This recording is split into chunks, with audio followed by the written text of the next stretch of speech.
A new elementary school is expected to open in Durango next year. Blaze orange is the new black for hikers during the hunting season. And the intrepid Shawn Fergusson asks Durango drivers what gives them road rage. All this and more on this edition of Inside Durango News. This portion of Inside Durango News is brought to you by the Payroll Department, providing La Plata County businesses with personal, professional, and accurate payroll services since 1993. I'm Ashley Dickson, and we're coming to you from inside the Powerhouse Science Center. Now to our top story. It's been more than half a year since we first got word of a proposed cultural centerpiece that would change the face of Durango's Animas River corridor. So, what's the latest on the STEAM project? Well, for now, it's still just a concept, but organizers have a clear vision for what would be the future home of several cultural cornerstones of the Durango community. STEAM stands for Science, Theater, Education, Arts, and Music. Earlier this summer, the STEAM board received a grant from the Colorado Department of Local Affairs to conduct a feasibility study. With a match from public contributions and private donations, the board has $150,000 just for the study. It will explore design options, what to do with the existing buildings on the site, proposed retail operations, traffic flows, and costs. Terry Bacon is the president of the still growing board of directors for the STEAM project. He says the STEAM will replace the current Durango Arts Center. Well, my vision is to build a new art center. We've needed it for a long time, so that's obviously the impetus for this project.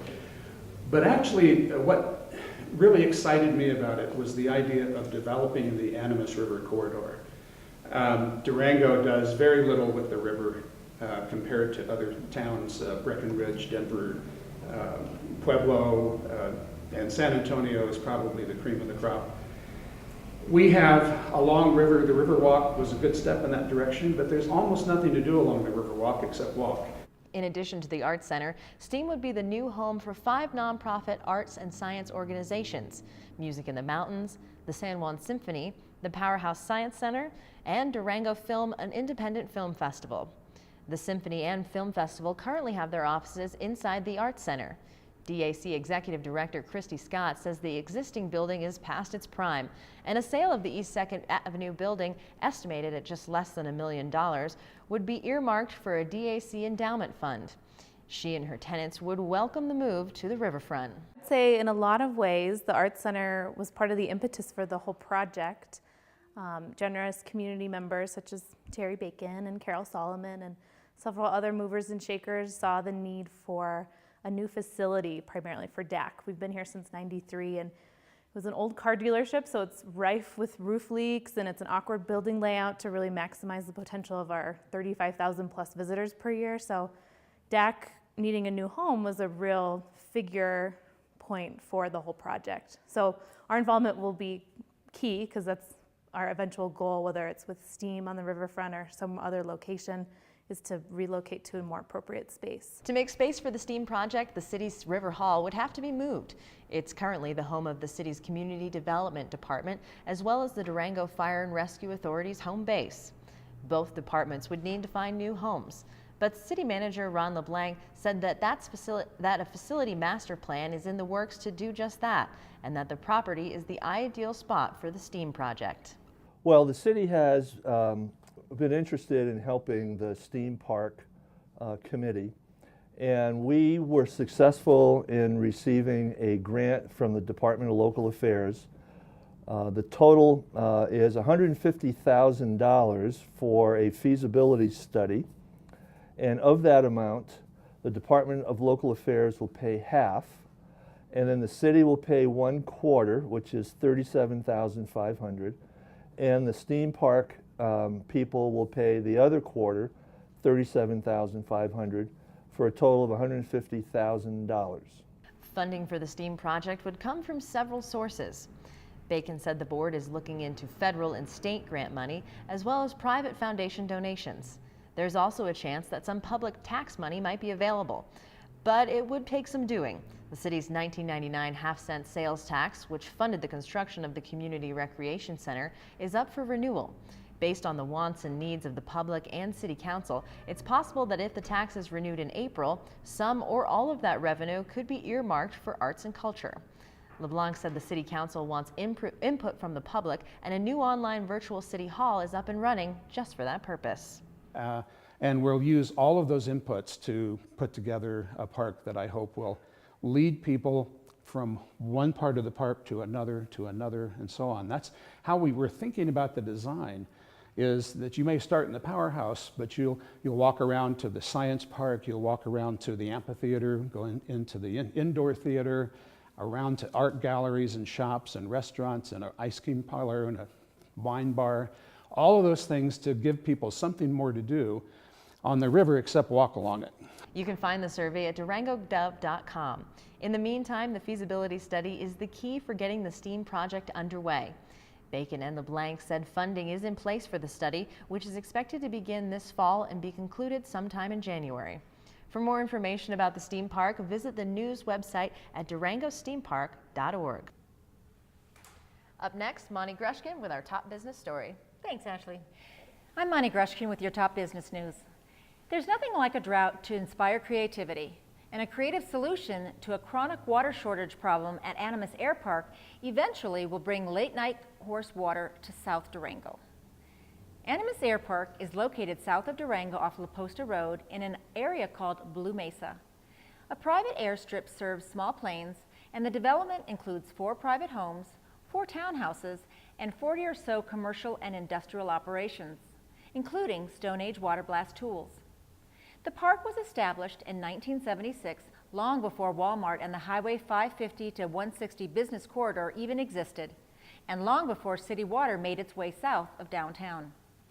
So Animas Air Park drilled wells, quite a few of them, for its water supply. With the drought, however, those wells no longer meet the demand.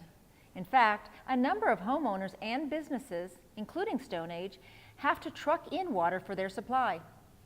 Earlier this month, the Animas Air Park Property Owners Association announced plans to build a water distribution system on Blue Mesa to connect to the city water supply.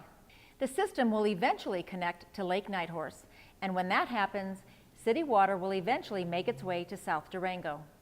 Bob Wolf, Secretary and Treasurer for the Property Owners Association, explains.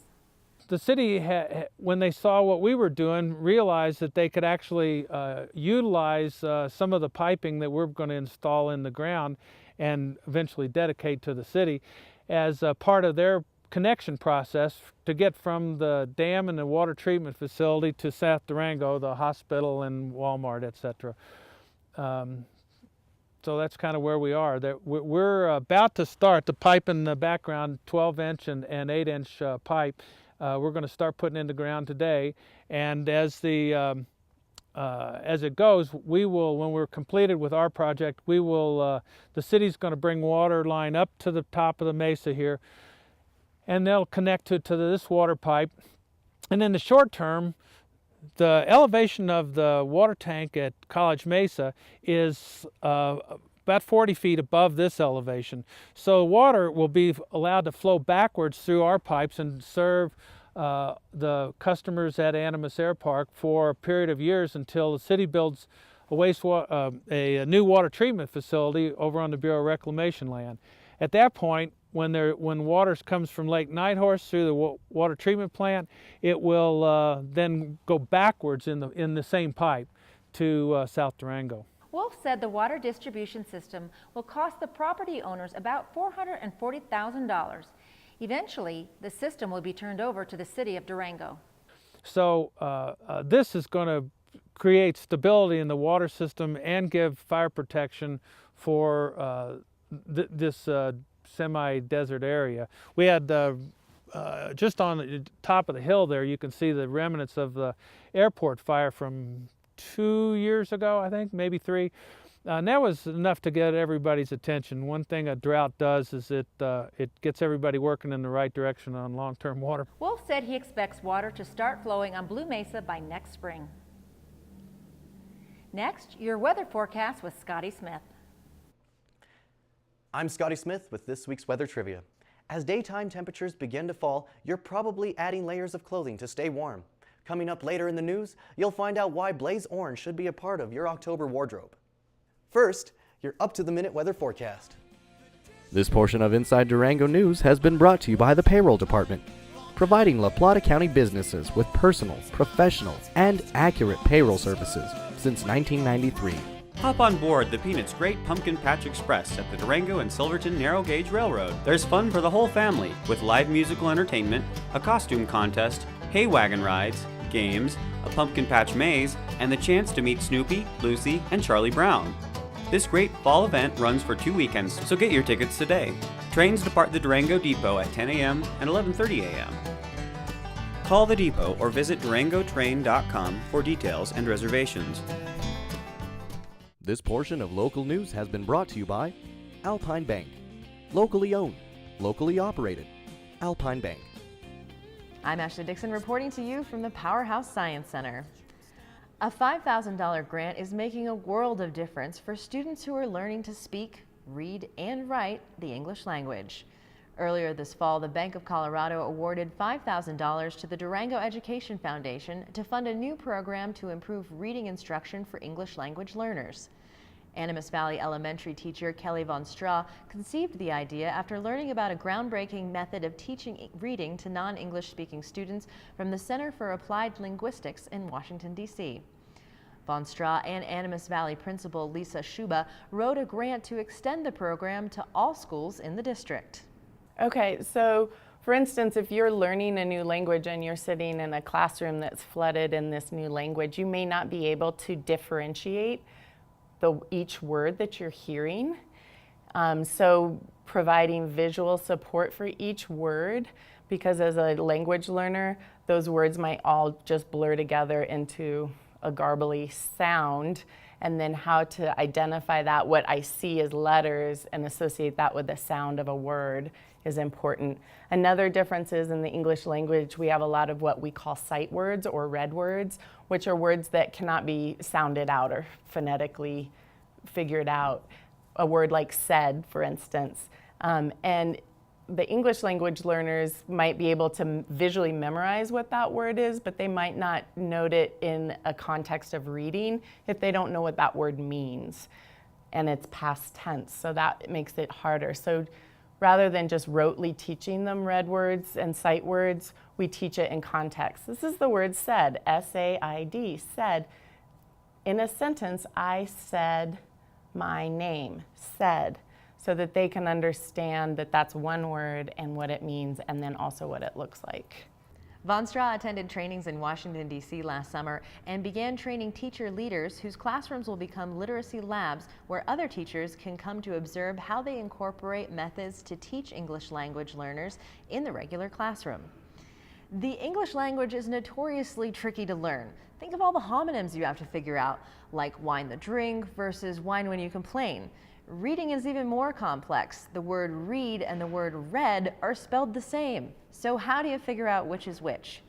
Von Straw said that teaching reading to non-English speakers requires engaging students with a number of techniques that include far more than phonetics. The original grant for Kelly was to send her to pay her registration fees to a conference in Washington, D.C.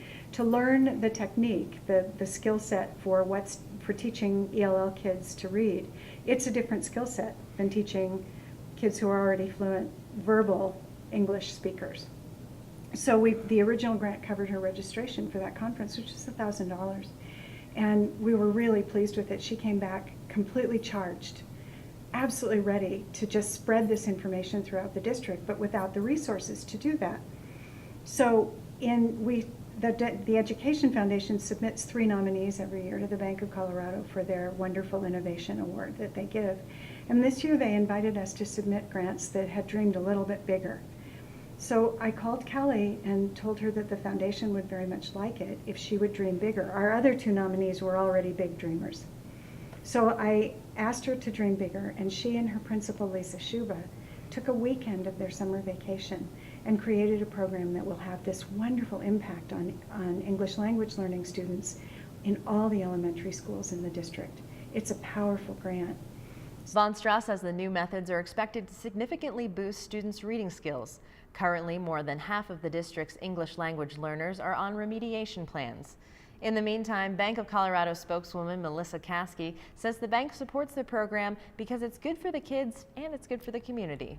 When they graduate from school, they have 2 languages that they have mastered, and thus also helps them within the community and helps us all better understand each other and work together as a community. For more information about the English Language Learners Reading Program, visit durangoschools.org.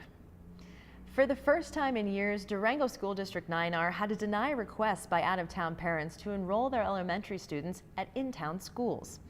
That's because all 3 in-town schools, including Needham, Park, and Riverview, were filled to capacity this fall by students living in their attendance areas. And with enrollment at capacity, the schools had to deny enrollment to students living outside their attendance boundaries. For parents who work in Durango, enrolling kids at schools within a 10-minute drive of the office allows them to get involved in their children's classrooms and educations. Without parent involvement, student achievement does suffer. That may change next fall. A group of parents called Durango Schools of Choice has filled an application with the Durango School Board to start an elementary charter school right here in town. And the school board is supporting the application wholeheartedly. This would be a district authorized charter school, so it's kind of a hybrid. So it's not a district elementary school. It's leveraging our state's real progressive charter law statute to allow us to have autonomy in governance, finance, curriculum, instruction, and culture. So there's that autonomy in programming. However, the hybrid piece comes about that relationship with districts. So being able to utilize a partnership with School District 9R to actually help make resources go further, to stretch every penny as far as we can. The proposed elementary school will offer 1 class in each of 6 grades from kindergarten to 5th grade. It will be a district school, but will have its own governing board and freedom to develop its own curriculum. Steering committee spokesperson Michael Ackerman said that the group envisions an elementary school that will serve as a feeder school to the area's secondary charter schools, Mountain Middle School and Durango High School. You know, we are very interested in choice in Durango. We have great private schools and great public schools here. But students learn in a variety of different ways, and those methodologies are really important to student success. And so hearing that there's a group of residents who believe there's a choice that's not currently available, we want to support that. We want to ensure that if there's a model of learning that maybe one of our schools currently doesn't have, that we support them in providing that opportunity for students. And that we learn from it as well. Charter schools are typically laboratory schools, and so they'll be able to utilize methodologies and prove either success or lack thereof, and we can learn from that and replicate positive practice in the district. Snowberger says the district wholeheartedly supports the elementary charter schools because charter schools challenge other district schools to improve. In this case, it will give parents another in-town enrollment option without the expense of building a new facility. More importantly, it will offer students another way to learn. All students in the school district have to master standards, have to master state standards, but how we get there can be very unique. We already have in our middle and high schools a variety of methodologies. We have International Baccalaureate and Expeditionary Learning, which are 2 different methodologies in learning. We have a school that focuses on STEM and uses science and technology and engineering and mathematics as a focus. So this school may very well be a school that works outside of that. So we just received their charter application, so we're reviewing that to determine the research base behind their methodology. It's my understanding that it's an experiential learning type model. So students, a lot of hands-on, which would be very much in line with expeditionary learning. We do not have an elementary school that's an expeditionary learning school, so it would certainly feed our middle and high school models that exist. Ackerman said that the steering committee is now accepting intent to enroll applications from parents who are interested in the new charter school. In the meantime, the committee doesn't know where the school will be located, but it will be in town close to city amenities. We just completed our August-September community outreach sessions and listening tours, and we've heard loud and clear from parents that they want it in town, located on the infrastructure that is Durango, river, trail, trolley lines. Make it accessible. You can't bring a school that you want everybody to have the opportunity to participate in and then, put it way out Wildcat Canyon. So I don't have a location yet, but we have some criteria we're looking to fulfill. To learn more about the proposed elementary charter school or to obtain an intent to enroll form, visit DurangoSchoolsOfChoice.com. Stay tuned for sports with Jordan Alexander after the break. This portion of local news has been brought to you by Alpine Bank. Locally owned, locally operated. Alpine Bank. Tad Brown always had a love for pizza. He dreamed of opening his own restaurant. It all started with a small joint on the corner. Then Alpine Bank entered the scene to help Tad's dream become a success story. And before long, Tad moved to a space large enough for 100 hungry customers. As a father of 2 boys, Tad stays plenty busy. But banking with Alpine Bank means he spends less time on finances and more time making, well, pizza. Alpine Bank, located in downtown Durango and Three Springs. This week's sports news from Durango and further afield is brought to you by Mercy Regional Medical Center. Inspiring health. The air definitely seems a bit chillier than a few weeks ago, and just in time with the start of the colder seasons, Chapman Hill Ice Rink opened its doors to the public on Saturday. Saturday's season opening day saw the annual Hockey Day celebration take place, including a barbecue. The rink is now open for recreational ice skating, drop-in ice hockey and youth ice skating school sessions. Chapman Hill is of course home to the FLC Club ice hockey team, and in the summertime was the home of the Durango Roller Girls Roller Derby squad. Now Durangoans have yet another recreational activity to do in town to pass the time until ski season is upon us, which is looking not too far away with snow seen already on top of Silver Peak Mountain. For a full list of classes, events and free skate openings, head to the Parks and Recreation section of durangogov.org. The Friday night lights blazed over the Durango Demons football field last week for the DHS football homecoming game. The Demons took on Liberty, which marked the Demons' inaugural game in the new Class 4A Pikes Peak League. After a slow first period that saw the score only 8-3 to the Demons at halftime, the home offense erupted to be up 22-3 in the third quarter. A Justin Markham 24-yard touchdown run at the start of the second half got the party rolling, with a contribution from quarterback Terrence Trulio, who found Lawrence Mabry with a 19-yard touchdown pass. But by the end of the third quarter, Liberty were pulling back into the game through a Hunter Wirenga 32-yard touchdown pass caught by Jeremy Caldwell, followed by another touchdown pass scored by Josh Burns. Controversy struck late in the third quarter after Justin Markham was hit by a player that seemingly came onto the field mid-play. Liberty were penalised for an illegal substitution, but Markham and coach David Vogt were punished for unsporting-like conducts that resulted in Markham's ejection from the game. Nonetheless, despite the setback from Durango's defence stood strong against the barrage of Liberty attacks to hold on for the final win of 28-23. The Demons are now 3-3 overall and 1-0 in the Pikes Place League. DHS's next game is on the road against Palmer Ridge in Monument. Now up to our Mesa in the clouds, Fort Lewis College men's and women's golf teams have been hitting the greens this week and last weekend. As of this time of taping, the women's team is still competing in the West Texas A&M Lady Buff Stampede Invitational. After Monday's first round of play, the team held a score of 407, led by Jessica Tolson's high score of 85, which puts her 43rd overall.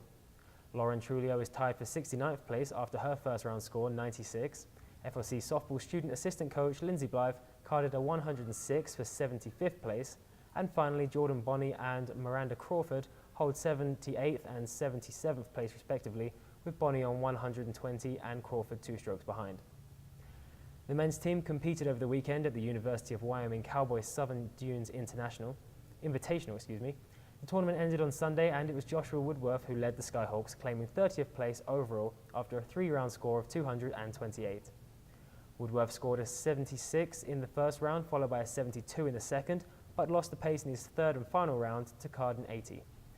Overall, the Skyhawks finished in 8th place in the team standings with combined round scores of 316, 309 and 318. Up next, we have Guy Begay from Fort Lewis Golf to talk to us about the teams. So I'm here today with Coach Guy Begay, the head coach of the men's and women's golf programs at Fort Lewis College. How are you doing today? Good. How are you doing today? Good. It's great for you to join us. Thank you so much. No problem. Thanks, Jordan. Thanks for having me. Of course. So how are the golf teams doing this season? Well, the golf teams are getting started. You know, my first year as a coach, we're definitely going to see a little bit of growing pains, especially with the transition into my coaching style. The women's program, first year, we're going to have a lot of growing pains. You know, so I've pretty much filled a team with women that were current student athletes and didn't really have time to recruit students. So we're going to see a lot of growing pains. Yeah, so you've obviously, this is your first season as the head coach. Tell us a little bit about your history with the program before that. I played golf at Fort Lewis College. I'm from the area, from Shiprock originally, so I'm pretty familiar with kind of Durango and all the things that go on here, including the big golf tournaments in the area, Navajo Trail, which brought me to Durango in the first place. Joined the golf team 2000, graduated in 2004, played 3.5 seasons with Fort Lewis College. Then I went away for a couple years, went and got my graduate degree.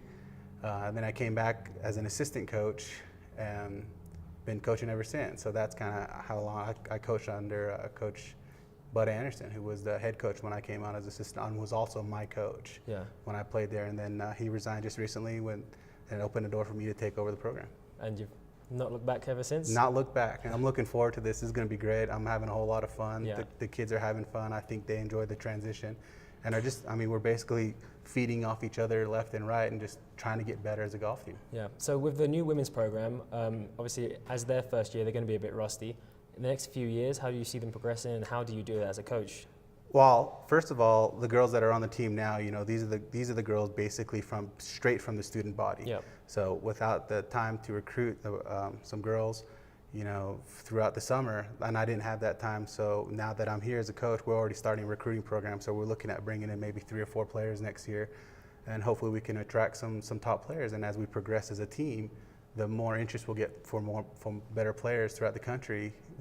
We're gonna start seeing improvement steadily throughout the years, and hopefully in 3 or 4 years, we'll be competing for an RMAC championship and spots in 3 regional tournaments. We hope so. Yeah, absolutely. Yeah. So golf, for the people who don't know, at Fort Lewis is a fall and a winter sport. Correct. Which one do you put kind of priority on, or is it really an even thing? It's kind of an even thing because the tournaments in the fall, which is considered our non-championship season, they have just as much weight as it would in the spring season. So in the fall, we're jockeying for position from the head-to-head within our region, within the country, to carry that and then carry that momentum and kind of keep our standings in the spring.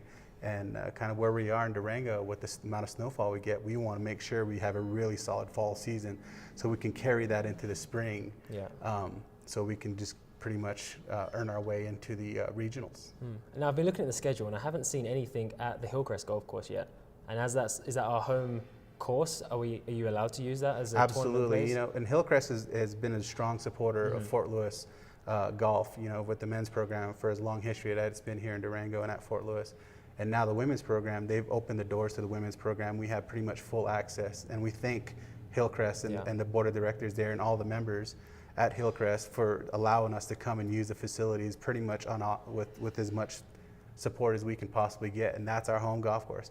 Now we do have access to all the other courses in the area, and we thank them for all the support they give us too, so let's not forget about those guys. Yes, of course, and the Hillcrest course is a beautiful course. Absolutely, it's one of the most beautiful best greens in the country, in my opinion. That's just my opinion.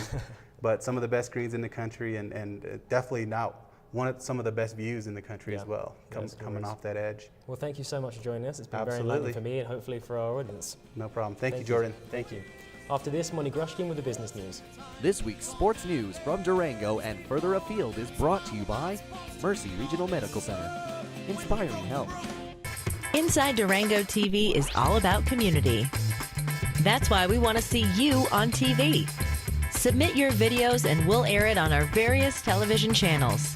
Have a great clip from the fair? Got big air on your snowboard? Send it to us by sending us a link to your file at ideas@durangotv.com. If it's not libelous or in totally bad taste, you might just see yourself on IDTV here in Durango. Next, the business update, brought to you by the First Southwest Bank and the La Plata County Economic Alliance. I'm Moni Grushkin, reporting to you from the Powerhouse Science Center. Durango brewers have done it again. Ska Brewing and Steamworks earned top honors at the Great American Beer Festival earlier this month in Denver. Ska's True Blonde Ale earned a gold medal in the English-style Summer Ale category.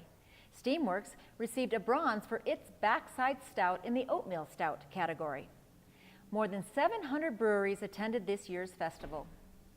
Durango has 5 breweries, including the Durango Brewing Company, Carver Brewing Company, Steamworks, Ska Brewing, and Brew. You can find out more about the Great American Beer Festival and a list of the 268 award winners at thebrewersassociation.org. When you work a 40-hour work week or more, when do you find time to find health insurance?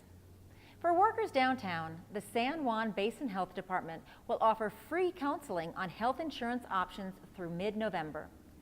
Kevin O'Connor, the health insurance specialist, will provide free assistance for workers who need to find health insurance from 9 a.m. to 1 p.m. every Wednesday at the Durango Business Improvement District offices through November 12th. Bid offices are located on the second floor at 850 Main Avenue. O'Connor said that San Juan Basin Health opted to provide this service downtown to catch people on their way to work or on their lunch break. O'Connor added that he will help workers understand their health insurance options under the Affordable Care Act. He'll also help workers find free or low-cost health insurance options through the Connect for Health Colorado Marketplace or Medicaid. Appointments aren't required, but are recommended.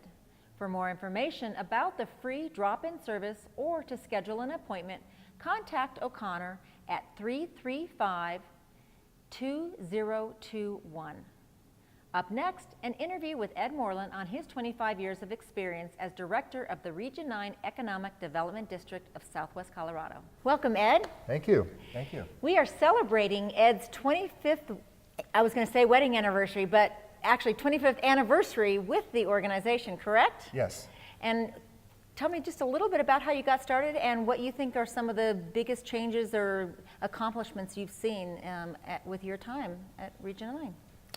Well, I'm 25 years older. I've seen that change. Before this, I worked for the Southern Indian Tribe as their economic developer, and so they were a member of the Economic Development District, and that's kind of how I knew about it. And when the vacancy came, I applied, got the job. Great. And what have you seen? What would you say are some of the highlights over the last 25 years? Well, if I could just say, the organization started about $30,000 in debt from previous administrations and some missteps and things. So we've come out of that, and now we have a loan portfolio of about $5 million. So we've made some progress there. Fantastic. So when you say loan portfolio, tell us a little bit about exactly what Region 9 does for the community. We help make people rich and create jobs. Okay, can I would like some of that $5 million, please. Okay, well. What do I have to do to get it? Just show me your business plan and Okay. what you're going to do to create jobs. So that's really what we do. Somebody who has an idea, has a business plan, comes to you and they can get a loan to start their business. And how long do you work with these people once they get the money? Forever, it seems like, but no, some of them a lot of them have paid off, and actually, usually our loans run about 5 years, 5 to 10 years. So, and also I want to make clear, we work a lot with banks. We do what we call gap financing. We kind of fill that gap, which is the gap between what you need and what the bank's willing to lend. So we do that. Smaller loans, we do micro loans of $100,000 or less, and those a lot of times we do without banks participating. Okay, and I've seen in the news that you've had some awards recently. Tell us a little bit about that. I received some awards from the Economic Developers Council in 2005, maybe. Okay. I got the State Achievement Award for Economic Development. I've gotten other things that I can't think of right now. Well, great. So you've done a lot over your 25 years, and now I think one of the biggest projects is internet. Talk about, is it the EagleNet that you guys are involved with? Is that We have been, yes. And just to give you some history, when I started the job 25 years ago, it was a different world. Our capacity, telecommunications capacity for this region was what they call 3 DS3s for the whole region, this Pagosa, and it had a series of microwaves, connections, and they hopped and then went up to Grand Junction. And it became, and I think that's one of the biggest changes I've seen is e-commerce. That is just, jobs that didn't even exist, 20 years ago, people are doing now. But so we had that capacity, and actually one of the DS3s was a backup. And so we started to get calls from call centers and things, and they wanted a whole DS3, 1/3, or actually 1/2 of our whole capacity. So I was involved and went through a series of training. You had to learn a lot about the the telecommunications, the technology and the regulations, the economics of it. And so we applied for a couple of different grants. We got the Beanpole, that was about $1.5 million about 10 years ago, and that helped connect up a lot of things. And that actually helped bring fiber to our region. The state had to connect up what they call the multi-use network, and part of that went towards that. And then in the last few years, we worked, I worked with the Council of Governments, and we put together an application for about $3 million to improve the infrastructure. And EagleNet was one of the companies that was involved in that. They actually had some other funding to hook up the communities. Okay. So I know we've got lots more we can talk about. If people want to learn more about Region 9, what's the best way for them to get information? Give us a call, Okay. 247-9621, or look at our website. It's SCAN, S-C-A-N, stands for Southwest Colorado Access Network. Scan.org is our website. Okay, wonderful. Well, that's it for today. Thank you again, Ed, for joining us, and congratulations on your 25-year anniversary. All right, thank you. The business update has been brought to you by First Southwest Bank and the La Plata County Economic Alliance. Probably about 8 years ago, when Jason first got into home brewing, we started talking about opening up a brewery and what it would mean in different locations, and we just put it on the back burner so we could do our other careers. And then probably 2 years ago, we really decided to open up the brewery, and we knew that Pagosa was the spot. When we were putting together the business plan for Riff Raff Brewing Company, we were looking at the need for a lot of capital to fund all the systems and equipment that we needed to make craft beer. And we knew that it would be challenging to find a partner. From an experience of going through a really difficult process of getting capital together, banking is a difficult place to get money for a business like this. We felt like the entire way First Southwest Bank really not only held our hand and shepherded us through the process, but they also embraced our business and tried to understand the model. And we are not quite a restaurant, but we're not quite a packaging brewery. And First Southwest did a really good job of trying to learn how to bridge that gap and present the data to the SBA so that we could go forward, secure the loan, and do it as quickly as possible with as few roadblocks. Would we recommend First Southwest Bank for aspiring entrepreneurs? Yeah, darn tootin'.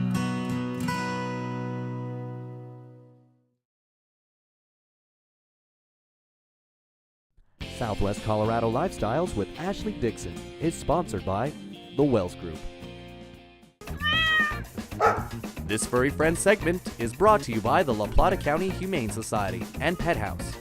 Help us help them, one paw at a time. Welcome back to Inside Durango News. Time for one of my favorite features. It's our Furry Friends feature with Chris from the La Plata County Humane Society. And now Luna's being all shy and secretive. She was originally just out here owning it. But so this is Luna, and she is 10 years old, and she's got a little bit of a sad story. She does. She's, first of all, she's a great dog, and she doesn't deserve a sad story, but she has been at the shelter. This is her 4th time now. Yeah. And it's never, this last one, it lasted 10 months. I think her original owners, when we got her, had her for a number of years, but she just keeps bouncing back. She's like a boomerang. You throw her out and she comes back to you. And it's a lot of things that haven't been her fault. I mean, it's not behavioral driven. These were, things with allergies. So the poor girl, she's getting the short end of the stick. She certainly is, and like I said, she's a wonderful dog. There's no reason for it. You can't help allergies. Those things happen, and I think the time before it was that people had to move, and it's just it's unfortunate for her because she keeps coming back. But she's been one of our read dogs. She goes to schools, and the kids read to her, and she's all dolled up today for her Bark and Wine appearance. Well, and this will actually be her second Bark and Wine appearance, correct? Yeah, she was at the Bark and Wine last year, which was in October. It's always the 3rd weekend of October. And she was there prancing around with a donation bucket on and an Adopt Me cape and getting to know all the folks and helping us raise money to finish our play yard, which we just did. And then she... I mean, obviously she's very social. She's got lots of love to give. That's no secret. She's a little demanding. Love she me is. right now. She wants to be loved. She's a heavy mouth breather. We were talking about that. She looks great in a tutu. She's got a lot of things going for her. She does, but yeah, she was at last Barking One. Unless she gets adopted between now and Saturday the 18th of October, she'll be at the next one. Well, the goal is to hopefully not have her at the next one and to send her home with a family. She's still running too, so she'd be the great companion for someone in Durango. If you go to the office, she'll chill, and then you can hit the trails. Yeah, she'll do anything you want. A volunteer had her out for a run right before we came here. And she can still get down the street with the best of them. Yeah, she's not letting age hold her back at all. No, she rides wonderfully in the car. I put her in my truck. She just jumped in the back seat, laid down, didn't make a peep all the way here. She is good dog through and through. Yeah, she's housebroken. She's great with children. I mean, other dogs. She really has no flaws. Nice. So hopefully we can figure out a way to get Luna home with the right family in Durango. But something we talked about, and I want to make sure we talk about it before this ends, is Barking Wine. It's going to be here before you know it. It is a week from this Saturday. It's October the 18th at the La Plata County Fairgrounds, where we hold it every year. It's from 6 to 9. Tickets are $25. It's our biggest fundraiser of the year. It's a silent auction. A dinner will be presented by Lost Dog Bar and Grill. We're going to have a silent auction, of course, with lots of stuff. I'll be doing a speech talking about what we're going to be doing at the shelter over the next year and kind of highlighting some of the great stuff that's been happening. Especially, like I said before, our fundraiser last year was to improve the play yard. And if you drive by there, just swing through the parking lot and check it out. We can't put dogs on it yet, but last year we raised about $35,000 for various projects. 20 of it went to the play yard. It's covered in grass. It's got a tunnel for the dogs to run through, a nice walking path around the inside of it for the people and the dogs, and some shade structures there. So it's really going to be a highlight. And this year we got some good stuff planned for Barking One too. So awesome. So you can head on over to the La Plata County Humane Society website, or you can go over there in person at 1111 South Camino del Rio to buy your tickets. Meet Luna while you're there, and she'll most definitely win you over. Yeah, you can also get tickets online from our website, which is lpchumanesociety.org, or you can stop in at the Pet House. They sell them there too. At the Pet House. Yep. Awesome. Well, thanks for coming in, Chris, and thanks to Luna. And we're back after this with more Inside Durango news. 3, 2, 1. Here in downtown Durango, I'm Shawn Fergusson, talking about a virus everyone suffers from, road rage. What gives you road rage, Durango? This is IDTV's Durango Spills It. What gives you road rage? What gives us road rage? What gives you road rage? Everything. Nothing. I've been the victim of car accidents, maybe out of rage. Not really sure. I unfortunately suffer from that affliction like many. Look at all those folks though, jaywalking. They just blindly walk out in the middle of the street without looking. Yeah. Trusting that some huge car is not going to just flatten them like a pancake. Let's check out this crazy diagonal. Which way do I'm gonna go this way. This way. Do you have a rage face? Oh yeah. Do you have a rage face? No rage face. I'm a nice person. I don't get mad. Includes manual gestures too. Manual gestures. Yeah. Nice. My road rage face? I don't really get road rage. How's that possible? I try to see people and just wish them well on their day. Laugh at yourself. The world's not gonna, blow up in the next 5 seconds. People slowly driving in the left lane. People who don't use their signal. People who don't respect pedestrians. Stop riding on my rear end, or you'll eat my taillights. That's what gives me road rage. Well, Durango seems fairly split on those that are able to manage their road rage and those who certainly suffer from it, like many of us. I'm Shawn Fergusson for Inside Durango TV. This has been Durango Spills It. 11 seconds, quick. I made it. Just be patient, Durango. Our rush minutes are a whole lot easier than Durango's rush hours, right?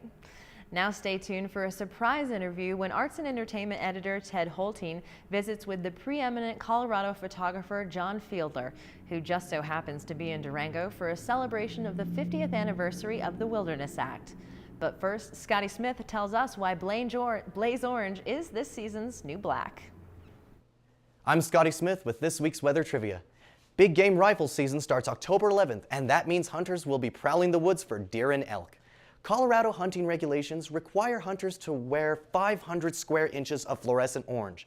A hat and a vest like these do the trick. And if you're a hiker or a mountain biker, should you wear Blaze Orange? It's always a good idea, say local experts, especially if you plan to travel off the beaten path. You can buy Blaze Orange vests and hats at almost any outdoor equipment store. And don't forget your pets. A simple bright orange bandana will do, or you can spend up to $40 for a more body vest for your canine hiking companion. You're probably safe to hike or bike without Blaze Orange if you stay in a more populated area like the Colorado Trail, the Telegraph Hill area, or any well-traveled path close to Durango. Big game animals tend to shy away from populated areas, and hunters will follow their targets. Of course, our local town deer aren't very shy, but hunting within city limits is illegal, so you won't need any Blaze Orange on the river trail. Weather outlook for the first rifle season looks like it will be sunny and cool in the mountains. Stay tuned for your up-to-the-minute Durango forecast. I'm Scotty Smith. See you next week. Southwest Colorado Lifestyles with Ashley Dickson is sponsored by the Wells Group. This is the story of a company that has its roots in Southwest Colorado. A story about two college friends who founded a local business, of their families and the families of their staff, and of generations to come. It's about the concerns we hold, the passions we share, and the bonds that unite us. We're the Wells Group. And for 3 decades, we've been proud to be a part of the Southwest Colorado community. This portion of Inside Durango News is brought to you by the Durango Arts Center, where Durango creates, promotes, and participates in the arts. Renowned Colorado photographer John Fielder is on tour to celebrate the 50th anniversary of the Wilderness Act, and his latest stop is right here in Southwest Colorado. We're at the Powerhouse Science Center, where a selection of John's fine art photography is now on display. Welcome to Durango, John. Great to be here at the end of the fall season. Indeed. I imagine this is not your first, second, or 20th trip to our part of the state. Is that correct? I've been coming here for over 40 years. I imagine so. Well, 50 years is how long the Wilderness Act has been in effect. Lyndon Baines Johnson signed it in 1964, of course. I understand you got out here somewhere in the late 60s or so and got into wilderness photography, so my guess is that act means a lot to you. Yeah, I worked in my high school and college summers in Colorado, and then in 1972 moved here permanently from North Carolina. My first career was actually in the department store business with the old May D&F based out of Denver, but pretty quickly I picked up a hobby of nature photography, and by 1981 that was how I was making my living. And yes, wilderness has been my focus for most of that time. I would imagine so. It's a beautiful state. I was reading up on you, of course, 40 books out there, and just your life sounds like a dream. I'm not going to lie to you. You get to drive around what most of us think is the most beautiful state in the Union and take pictures of it and then make enormous copies of them and for the world to enjoy. So how do you get a job like that? Well, it is a pretty good job if you like being outdoors, but there's people who don't like hot, cold, wet, tired, hungry, sore, joint replacements. I have 2 titanium joints now. There's some people who don't like that sort of thing. But yeah, for what I like, it's the ultimate job. I'm, rafting in the spring and summer and backcountry skiing in the winter and backpacking and llama packing in the summer. And then this time of year, just driving around on the old Lime Creek Road, like I did the other day, taking pictures of beautiful yellow aspens. So yeah, pretty good job. Yeah, what struck me is that these are of course beautiful landscapes, but you've got just about every 14er in the state, I believe, at some point, in some really remote areas. So I'm guessing you have to keep yourself in pretty good shape because this is not car photography, if you will. Well, I do it all for sure, but my favorite thing is to be in the middle of nowhere, and wilderness is the middle of nowhere. In Colorado, we have 3.6 million acres out of our state, 66 million acres of designated wilderness, 43 total areas. It covers the Park Service lands, so Rocky Mountain National Park is actually federally designated wilderness. It covers mostly national forest lands like your Weminuche Wilderness Area right back there. It covers Bureau of Land Management lands like the Gunnison Gorge and Black Ridge Canyons over near Grand Junction, and sometimes fish and wildlife properties. So yeah, our most beautiful places are our wilderness places, and I love being in the middle of nowhere by myself, maybe with a couple of llamas. It's how I make my best photography. Now, you are in the midst of a statewide tour celebrating the Wilderness Act. This is a multimedia presentation that you do. I know that you've been at it most of the year and you're going to continue on, but you were telling me you're very excited about an event coming up later this month in Denver, of all places. You want to talk about that? Well, that'll be the culmination, but backing up, starting in April, I hit the road with 300 of my favorite, not only Colorado wilderness photos, but all the way to Alaska and then the continental US, some of my favorite places like the Bridger Wilderness in Wyoming, the Minnesota's Boundary Waters Canoe Area Wilderness. Those two were actually two of our first wildernesses in America. So I've been doing this slideshow with beautiful music like I will have done in Durango too. And that's the primary tour, but the culmination of the tour is at the Buell Theater. That's the big performing arts center at Denver Performing Arts Complex in downtown Denver. October 25th, Saturday night. I've hired the best John Denver tribute band in the world, the John Adams Band. They actually play. They were here last year. Were they really? Yep. Well, as you know, they play music better than John Denver played his own music. And we're mounting a 30-foot screen above the stage of the Buell, and I'm going to choreograph 1,000 of my wilderness photos, both to the words and the music of 24 live John Denver songs. So folks can learn about that at johnfielder.com, and that'll take them straight to ticketmaster.com so they can buy tickets. Only 3 weeks away. There's still some good seats left, but now's the time to buy. Indeed. Well, John, thank you so much for being with us. Thanks for coming down and visiting here and bringing your road show to Durango. I know the folks are going to love it here. And John's photographs will be on display here at the Powerhouse through November 1st. So please stop in and see them. Yeah, 20 of my favorite fine art wilderness photos are on display here at the Discovery Center from wilderness areas all over Colorado. Great. Thanks so much. John Fielder, I'm Ted. Back to you, Ashley. Arts and Entertainment with Ted Holting has been brought to you by the Durango Arts Center, where Durango creates, promotes, and participates in the arts. That's it for this week's edition of Inside Durango News. Thanks for watching. And keep in mind, we're always looking for local community-based programming to put here on the station. So send us your videos at ideas@durangotv.com. And for more about what's happening in Durango, log on to what'shappeningdurango.com. Your one-stop, easy-to-use events calendar in Durango. A special thanks to the Powerhouse Science Center for providing this week's venue for Inside Durango News. And as a special treat, we end this week's broadcast with some joyful footage from last week's Journey of Hope Run for Cancer. I'm Ashley Dickson. Thanks for tuning in to Durango's only televised news magazine, bringing you local content that matters.